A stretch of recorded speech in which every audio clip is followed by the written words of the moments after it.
निवर्तमान बँकेच्या संचालक मंडळानं मागील 20 वर्षापासून सत्तेत असताना त्यांनी शेतकऱ्यांशी नेहमीच धोका केला असल्याचं वक्तव्य नाना पटोले यांनी केलंय।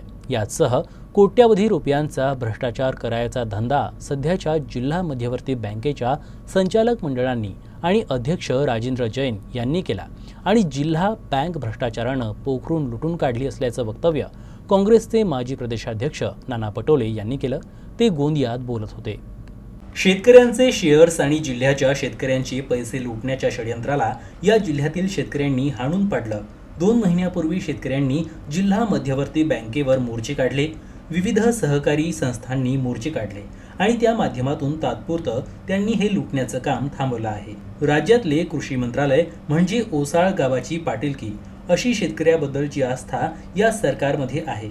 शेतकरी हा यांचा शत्रू आहे आणि या शेतकऱ्यांवर सातत्यानं अत्याचार करणारी भाजप, राष्ट्रवादी काँग्रेस अजित गट आणि शिवसेना शिंदे गट या सगळ्यांचं चित्र आपल्याला या ठिकाणी पाहायला मिळतंय, असा आरोप काँग्रेसचे माजी प्रदेशाध्यक्ष नाना पटोले यांनी केला।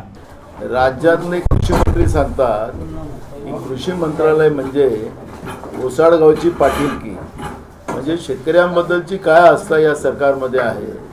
शेतकरी हा यांचा दुश्मन आहे आणि शेतकऱ्यांवर सातत्यानं अत्याचार करणारी भाजप आणि राष्ट्रवादी आणि त्यांच्या असलेली शिवसेना या सगळ्यांचं चित्र आपल्याला त्या ठिकाणी पाहायला मिळते आहे। त्यामुळे गोंदिया जिल्ह्यातल्या शेतकऱ्यांनी आणि सामान्य विविध संस्थेतल्या प्रतिनिधींनी काँग्रेसच्या सगळ्या उमेदवाराला निवडून देण्याचा मानस केलेला आहे। भ्रष्टाचाराने कमवलेल्या पैशाच्या भरोश्यावर सध्या बसलेले सत्तेतले लोक आम्ही निवडून येऊ अशा पद्धतीचा दावा करतात, पण त्यांना यश येणार नाही।